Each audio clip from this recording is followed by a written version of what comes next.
23절 말씀입니다.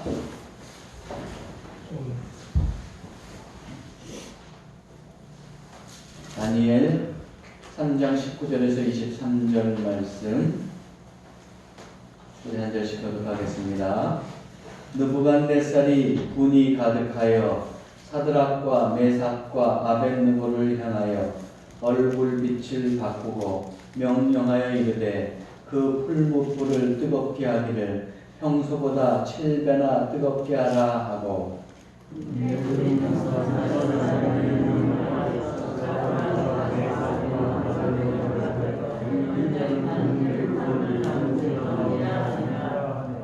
그러자 그 사람들을 겉옷과 속옷과 모자와 다른 옷을 입은 채 결박하여 맹렬히 타는 풀무불 가운데에 던졌더라.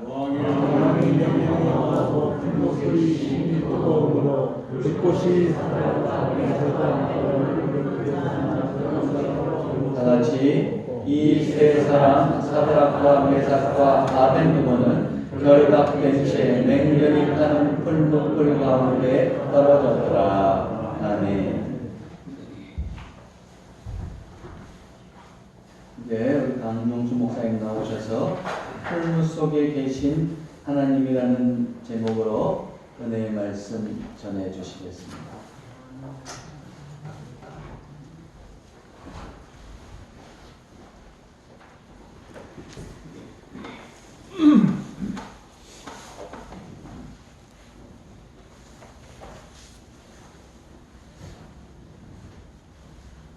저와 또 만나는 시간이 있습니다. 짠하고 나타나면 한 달이 지나는구나. 여러분 2023년 한 해도 벌써 한 달이라고 하는 그와 같은 시간들을 저희들이 또 살았습니다. 연말과 연초가 되면 새해는 또 어떻게 살아갈까라고 생각하면서 또 많은 계획들을 세우고 동분서주합니다. 그런데 가만히 보면 늘 이 새해 첫 시간에는 우리의 설날이 끼어 있어요. 그래서 저는 생각하기를 이 설을 기점으로 해가지고 설이 지나야 비로소 한 해가 시작되는 건 아닌가 하는 생각을 가지고 오히려 올 한 해에 또 되어질 일들을 또 설 기간 전에 또 구상하고 또 살피는 그런 시간들로 접근을 합니다. 자, 이제 설도 지나고 본격적으로 2023년도 한 해를 정말로 치열하게 또 살아내야 하는 그와 같은 시간들이 되었습니다. 스타트선에 이제 서서 출발하게 되었다고 하는 이야기죠. 자, 여러분 준비되셨습니까? 자, 무엇보다도 올 한 해에 많은 소망과 기대들이 있을 것입니다. 사실은 이 소망과 기대를 가지고 또 하나님 앞에 나아가 또 아뢰며 간구하며 기도합니다. 사실 그것보다도 더 중요한 것이 있는 것 같아요. 그것은 무엇이고 하면 바로 하나님께서 어떤 분이신가, 이걸 아는 것이 더 중요하지 않겠는가 하는 생각들을 해보게 됩니다. 과연 우리는 이 어려운 시대를 어떻게 또 살아야 하는 것일까요? 2023년도 한 해를 시작하면서 어떤 마음가짐을 또 가져야 하는 것일까요? 또 하나님께서 또 어떤 분이신가, 하나님은 누구신가 라고 하는 이 질문에 대해서 과연 우리가 발견할 수 있는 하나님, 올 한 해도 의지하고 붙들고 나아갈 하나님은 어떤 분이신지 오늘 이 말씀을 통해서 함께 나누고자 합니다. 자, 오늘 등장하는 인물이 있습니다. 누가 등장하네요? 한 왕이 등장합니다. 그 왕은 어떤 왕입니까? 느부갓네살이라고 하는 왕입니다. 메소포타미아에 많은 왕조들이 서 있어요. 그래서 이제 바빌론도 사실은 그 하나가 아니고 이 느부갓네살 때 이르면 11왕조까지 이르게 되는데 이제 신바벨로니아라고 명칭을 합니다. 그 신바벨로니아라고 하는 이 바벨론 왕조 그 임금들 가운데서 그리고 가장 강력한, 가장 위대하다고 얘기할 수 있는 그런 왕이 바로 느부갓네살입니다. 이 느부갓네살이라고 하는 이 왕이 그 왕의 부친과 더불어서 아시리아라고 하는 이 제국을 무너뜨립니다. 그리고 메소포타미아의 패권을 장악하고 이 신바벨론의 2대 왕으로 통치를 하게 됩니다. 이 느부갓네살이라고 하는 왕은 남진 정책을 펴서 팔레스틴까지 내려왔어요. 그래서 이스라엘이 살아가는 그 지역 말이죠. 그 지역을 넘어서면 애굽이에요. 근데 이집트는 또 워낙 강대한 거대 제국 아니겠습니까? 이집트를 건드리기까지는 쉽지가 않아요. 자, 그래서 이 팔레스틴까지 치고 내려오니까 사실 이 팔레스틴은 누구의 영향력 아래 있었어요? 이집트의 영향력 아래 있었어요. 이집트가 관할하고 있었다고 하는 얘기죠. 그러자 그것을 저지하기 위해서 애굽의 바로 느고, 바로 왕 느고라고 하는 이 인물이 그것을 막고자 합니다. 그래서 실패하게 되죠. 그로 인해서 결국 이 팔레스타인은 느부갓네살의 시야에 들어가게 되는데 바로 이때에 남유다, 북왕국은 아시리아한테 망했어요. 그래서 없어져 버렸고 이 바벨로니아 이때에는 남유다 왕국이 존재해 있었는데 이 느부갓네살에 의해서 예루살렘을 정복당하고 바로 그때에 포로로 사람들을 볼모죠, 볼모. 예, 볼모로 끌고 가게 됩니다. 그게 이제 포로로 잡아갔다라고 하는 말이 되죠. 그때 임금이 누구였냐 하면 여호야김이라고 하는 왕이었습니다. 그래서 여호야김 왕 때에 예루살렘을 정복당하고 귀족과 왕족들을 이 볼모로 포로로 해서 끌고 갔습니다. 그때 있었던 사람들 중에 하나가 다니엘이고 하나니아와 미사엘이고 아사리아라고 하는 인물이 여기에 포함되어 있습니다. 그래서 그들이 왕궁에 가서 이제 바빌론의 학문과 또 정치와 법도를 익히면서 그의 대신으로서 일할 수 있는 준비를 하게 되었던 것이죠. 바로 그때 느부갓네살 왕이 어느 날 하루는 꿈을 꾸게 됩니다. 그래서 그 꿈을 꾸게 되는데 그 꿈이 얼마나 기묘한지 범미를 하게 되지요. 그래서 그 꿈을 풀 수 있도록 또 당대의 지혜자들을 모았지만 아무도 그 꿈을 푸는 사람이 없었습니다. 그때 나타났던 인물이 누구예요? 다니엘이었죠. 다니엘이 그 꿈을 해몽하게 됩니다. 자, 여러분 여기 보시면 아시리아라고 표시된 지역이 있잖아요. 저기가 바로 저 지역을 정복을 했어요. 여러분 보십시오. 얼마나 큽니까? 밑으로 내려오면 팔레스타인부터 여기는 애굽이에요. 예. 이쪽이 애굽이에요. 이게 예루살렘이에요. 예, 이 많은 지역들, 이쪽 지역까지가 다 아시리아 제국이었고 그 제국을 정복한 그대로 정복한 게 바로 바벨로니아라고 하는 나라입니다. 그래서 여기는 606년에서 536년 BC까지에 어떻게 지배를 했는지에 대해서 나와 있지요. 이집트 일부도 들어가 있어요. 예, 시나이 반도고 팔레스타인을 넘어서 이 거대한 지역에 모두가 다 누구의 땅덩어리가 되는 겁니까? 여러분 느부갓네살의 지역인가라고 하는 신바빌로니아라고 하는 어마어마한 제국입니다. 어마어마한 제국. 물론 페르시아에는 미치지 못하지만 굉장히 큰 제국에 속해 있다라고 하는 이야기죠. 그런데 이렇게 큰 제국에 있었던 이 왕이 꿈 하나로 인해서 범민하게 되었다라고 하는 이야기죠. 그 꿈을 풀었던 게 바로 여러분들 아시다시피 다니엘이라고 하는 인물이에요. 그때 나타났던 꿈이 뭐예요? 신상이 서 있는데 웬 하늘로부터 돌이 날아와서 이 신상을 부서뜨리는 그런 이제 꿈을 꾸게 됩니다. 그것을 누가 해석했느냐? 누가 해석했어요? 바로 다니엘이 해석을 하게 되지요. 고대 중동에 있어서 최고의 나라였던 바벨론, 느부갓네살의 바벨론 제국은 어마어마한 땅덩어리를 가지고 있었던 그러한 나라였음을 우리가 보게 됩니다. 또 이렇게 이러한 꿈도 꾸었지만 이 느부갓네살은 이 성공가도를 달리던 중에 오늘 보면 신상을 하나 세우게 돼요.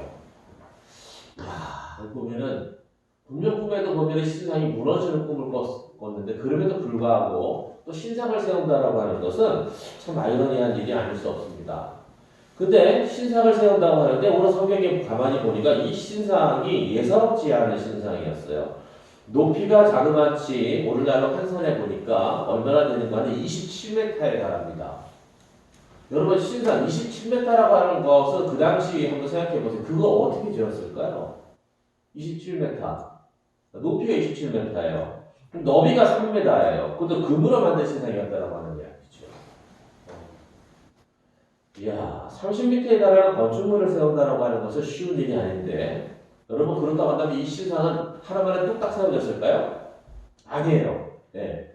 야, 딸을 거쳐서 계속해서 공사를 진행했을 거란 말이죠. 이 신상을 만드는 데 있어서 수개월간의 큰 공사가 들어가게 됩니다. 자, 그리고 이제 이 신상이 세워진 후에 이 신상이 무너지는 장면이고 신상이 세워진 후에 이야기가 바로 오늘 여러분과 함께 나누게 될 이 이야기입니다. 근데 여러분 여기서 한번 생각해 보기 원하는 것이 있어요. 이렇게 신상이 세워지는 것을 누구도 알았을 거예요. 다니엘과 세 친구도 알았을 거라는 얘기죠. 그들은 누구예요? 나는 하나님의 백성입니다 라고 하는 것들을 무공간하게 선언하면서 그 여호와에 대한 신앙을 그 세계 속에서도 지키며 살아가고 있었던 사람들이라고 하는 이야기죠. 그런데 왕이 신상을 세우는데 그러면 어떤 일이 있을까? 그 신상이 반드시 모여야 돼요. 그 신상에서 제사도 하고 절음도 해야 된다고 하는 이야기. 이건 뭐 당연한 이야기이지 않겠습니까? 그렇다고 한다면 신상이 세워지는 그 공사 기간 내내 다니엘과 세 친구들은 어떻게 했을 것 같아요? 뭐를 했을까요? 할렐루야. 할렐루야. 맞습니다. 기도했어요. 그리스도인이 할 수 있는 일이 뭡니까? 최고의 일, 최선의 방법이 뭐예요? 기도하는 거 아니겠습니까? 그러면 이 신상에 대해서 뭐라고 기도했을까요? 아마도 그 시가 염려 하나님을 어떻게 합니까? 걱정하면서 여러 가지 것들을 하나님께 아뢰고 안타까운 마음을 가지고 탄원하며 기도했을 것 같아요. 네. 자, 이게 전제가 돼 있어요. 그들은 이 신상이 세워지는 내내 뭐 했어요? 기도했을 거라고 하는 이야기죠. 기도의 제목을 가지고 기도했을 거라고 하는 이야기입니다. 드디어 신상이 완공되는 날이 되었어요. 왕은 모든 신하들을 불러놓고 낙성식을 아주 거대하게 진행을 합니다.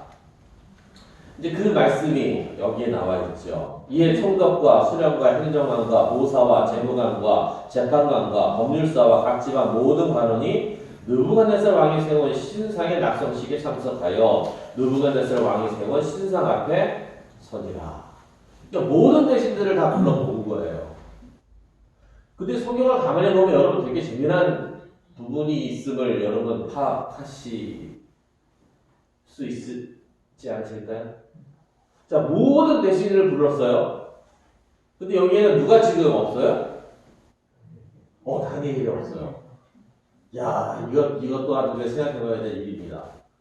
여러분 어떻게 생각하십니까? 이게 성경에 안 나와 있어요, 이 내용에 대해서. 다니엘은 여기 등장하지 않고 세 친구만 등장해요. 세 친구는 지방의 관원으로다가 이미 임명된 사람이었다고 하는 이야기죠. 그러니까 자연스럽게 올 수밖에 없었어요. 그렇죠?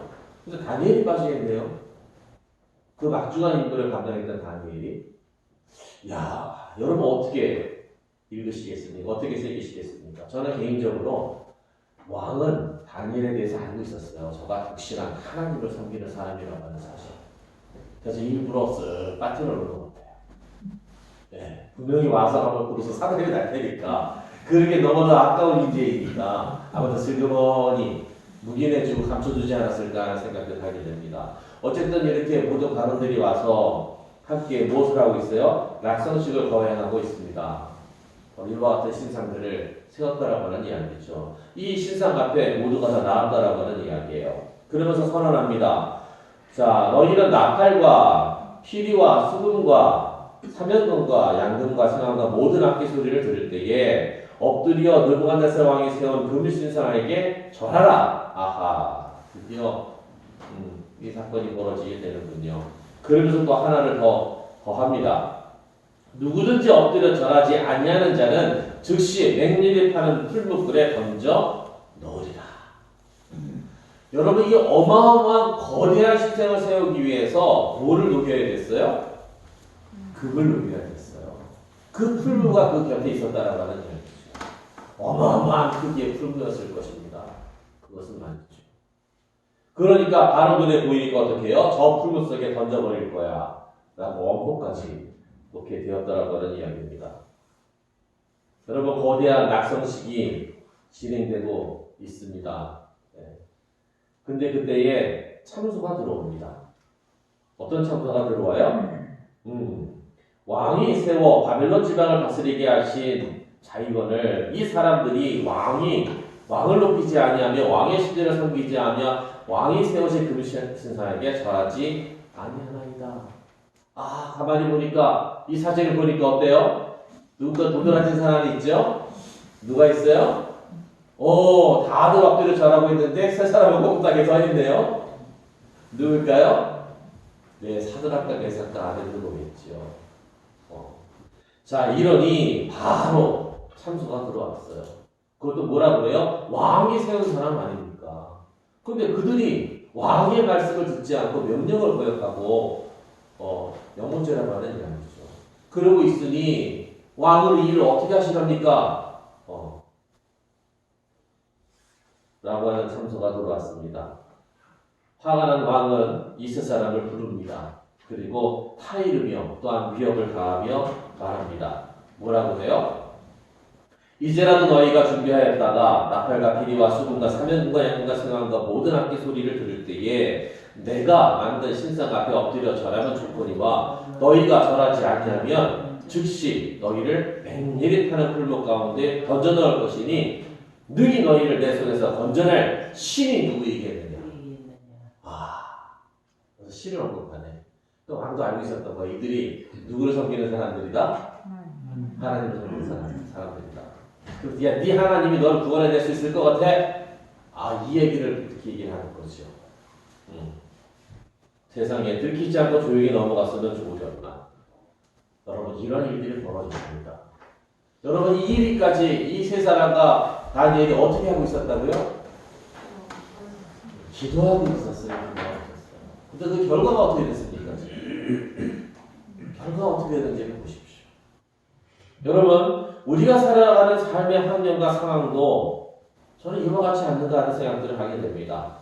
바벨론에서 살아가는 것도 힘든데 신상이 세워지고 그 신상에게 절해야 하는 더 악화된 상황이 만들어지고 있는 것을 여기서 보게 됩니다. 코로나의 위협을 견디며 살아왔지만 나아지는 것이 아니라 어떻게 보면 혼란한 국제정세와 또 여러 가지 주변국들 이 시대 속에서 우리는 더욱더 어려워질 한 해가 될 것이라고 하는 그와 같은 이야기들이 횡행하고 있습니다. 체감적으로는 실제적으로는 우리들이 이 겨울에 난방에 쓰는 가스비조차도 지금 40%가 올랐대요. 거의 절반 정도 이상을 더 지불해야 하는 그런 상황 속에 우리가 놓여 있습니다. 많은 사람들이 이야기합니다. 올 한해는 이미 작년의 여파가 아직 오지 않은 거라고. 이제 5월 초부터 아마 그 여파를 우리가 직접적으로 맞이하게 될 것이다 라고 이야기를 합니다. 여러분, 어찌 보면 이것은 고난과 환난을 만나게 될 수도 있을 것이다 라고 하는 경고의 메시지가 될 수도 있지 않을까 하는 생각을 해보게 됩니다. 여러분, 올 한해 어떻게 살아야 될까요? 우리는 어떻게 해야 됩니까, 여러분? 기도해야죠. 첫째는 기도해야죠. 첫째는 기도해야 됩니다. 근데 그럼에도 불구하고 기도해도 상황은 달라지지 않는다고 한다면 여러분, 다니엘과 미사엘과 하나냐와 아사랴의 기도에 대한 하나님의 응답하심은 무엇이었습니까? 신상은 세워졌고 참소를 당해 지금 위기의 청에 있는 상황을 보게 됩니다. 네 사람은 누구보다도 간절하게 기도했을 것이에요. 하지만 그들이 맞이한 것은 무엇입니까? 신상은 무수하게 건립되었고 낙성식은 거행이 되고 있고 그리고 자신들이 지금 위기에 빠지게 되었다는 하는 것입니다. 여러분, 기도의 응답이 없다고 한다면 현실을 그대로 받아들여야 하는 것일까요? 여러분, 그때에 누가 이제 이 왕의 이야기를 들은 사드락과 메삭과 아벤느고라고 하는 이 세 친구가 왕에게 이야기합니다. 느부갓네살 왕이여, 우리가 이 일에 대하여 왕에게 대답할 필요가 없나이다. 왕이여, 우리가 섬기는 하나님이 계시다면 우리를 맹렬히 타는 풀무불 가운데서 능히 건져내시겠고 왕의 손에서도 건져내시리이다. 그렇게 하지 아니하실지라도 왕이요 우리가 왕의 신들을 섬기지도 아니하고 왕이 세우신 금신상에게 절하지도 아니할 줄을 아옵소서. 죽겠다는 얘기죠. 왕 앞에서 왕의 얘기에 대해서 이렇게 얘기하는 사람이 어디 있습니까?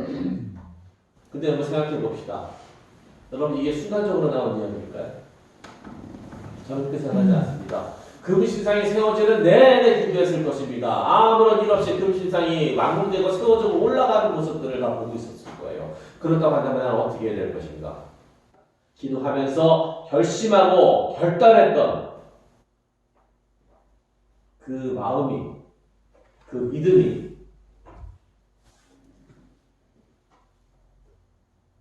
여러분 여기서 표현이 되고 있는 것 같습니다. 이미 오래전부터 그들의 마음속에 담아왔던 그러한 말들이었다고 저는 생각을 합니다. 이러한 이들의 결단이 가져온 결과는 무엇입니까, 여러분? 왕이 분노를 샀어요. 그래서 왕이 더 화가 났습니다. 그래서 풀물을 7배라도 뜨겁게 하라고 명령을 했어요. 그리고 이 왕의 명령을 거부한 이들을 바로 직결처형을 과연하게 됩니다. 여러분 이들의 현실을 받아들이지 않았습니다. 하나님의 백성으로서 현실에 도전했음을 보게 됩니다. 이들이 가지고 있었던 믿음은 그리 아니하실지라도 라고 하는 믿음이었음을 보게 됩니다. 내가 실패하고 고난을 당하고 환난을 당한다 할지라도 나는 하나님께서 나에게 주신 삶을 살겠습니다. 라고 하는 이야기죠. 내일 지구가 멸망한다 하더라도 나는 오늘 한 무리의 사과나무를 심을 것이다 라고 하는 심정이 바로 이와 같은 심정이 들런지요. 화가 나는 7배로 뜨겁게 달간 풀무에 이들을 던져놓으라고 호통을 쳤을 것입니다. 세 사람은 군사들에게 붙잡혀 풀무를 향해 걸어가는 동안에도 하나님의 구원의 손길은 나타나지 않았음을 보게 됩니다. 불이 얼마나 뜨거웠던지 이들을 던지고자 함께 동행했던 사람들이 불에 타 죽을 정도로 강력한 불길이었습니다. 결국 이들은 오늘 본문의 말씀을 보니까 맹렬히 타오르는 풀무 안으로 던져졌습니다. 기도했음에도 불구하고 아무런 응답이 없는 상황을 여기서 우리는 보게 됩니다. 응답이 없기에 자부책을 마련하고 문제 해결을 위해 동분서주하는 우리들의 모습. 왜 이런 고난을 나에게 주시냐고 한탄하면서 흐려했던 나의 모습이 여기에 있습니다. 때로는 하나님 앞에 섭섭하고 원망스럽기까지도 합니다. 하나님께서 곁에 계시지 않으시는 거 아니냐 하는 그와 같은 생각을 가질 때도 있습니다.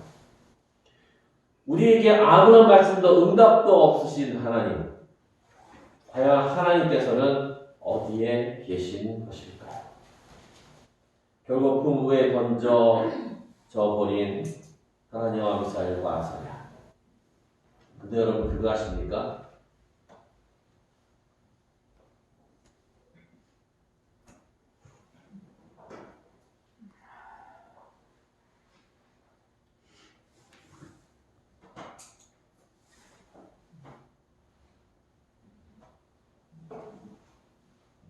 하나님께서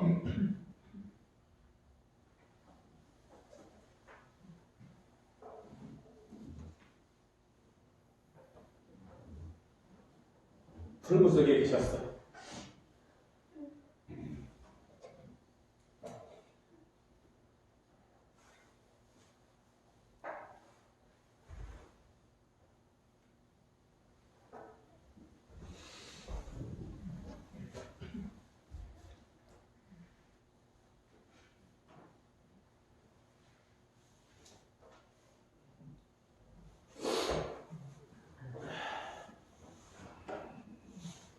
그렇게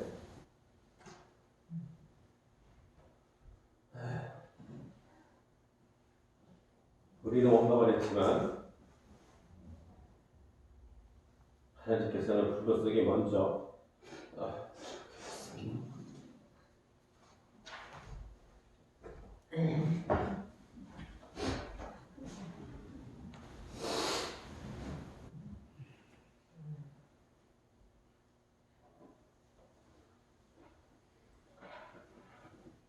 여러분들은 바로 불모 속에서 살아계신 하나님을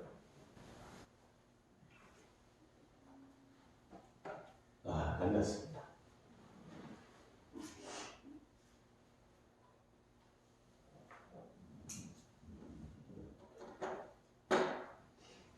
요즘 들어 생각되는 것이 있습니다.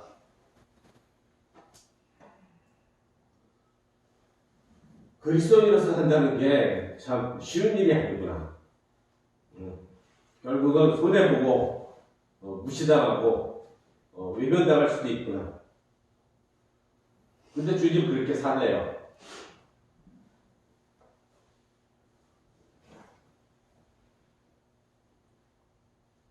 이 결국에는 그렇게 살면은 손해보고 죽을 수밖에 없습니다. 그래서 그 자기까지 가기까지 사실은 머뭇거리고 망설이는 경우가 많아요. 그 한 걸음을 못 들어가더라고요. 근데 이 말씀을 통해서 우리가 깨닫는 것은 그런 한 걸음의 발걸음을 디뎌야 되지 않겠는가 라는 것입니다. 우리는 하나님의 생각과 방법을 알지 못합니다. 신앙이란 끝까지 믿는 것이 아닐까라고 하는 생각을 하게 됩니다.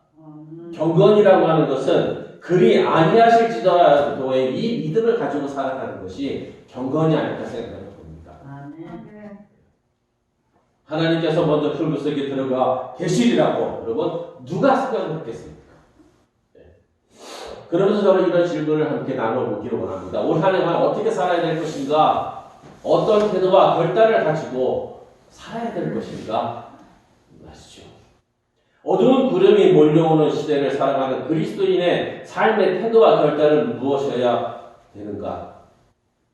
그러나 사실 바로 그곳에 하나님이 계심을 믿고 나아가기를 축원합니다. 여러분 우리는 확신해야 합니다. 하나님께서 늘 우리와 함께 계실 뿐만 아니라 우리의 앞서 계신다는 사실을 말이죠. 그렇게 우리는 그리 아니하실지라도 라고 하는 이 믿음을 가지고 살아갈 수 있는 한 해가 되기를 소원합니다. 그렇다고 한다면 하나님께서 이렇게 응답하실 거예요. 늘 언제나 이렇게 응답하셨어요. 우리들에게. 뭐라고요? 한번 읽어볼까요? 내가 죄인임에도 불구하고 내가 못났음에도 불구하고 내가 실패했음에도 불구하고 내가 넘어지고 내가 실수했음에도 불구하고 하나님은 늘 언제나 우리와 함께 하셨고 우리를 붙들어 주셨고 우리를 일으켜 주셨으며 우리를 살아가도록 해주셨습니다.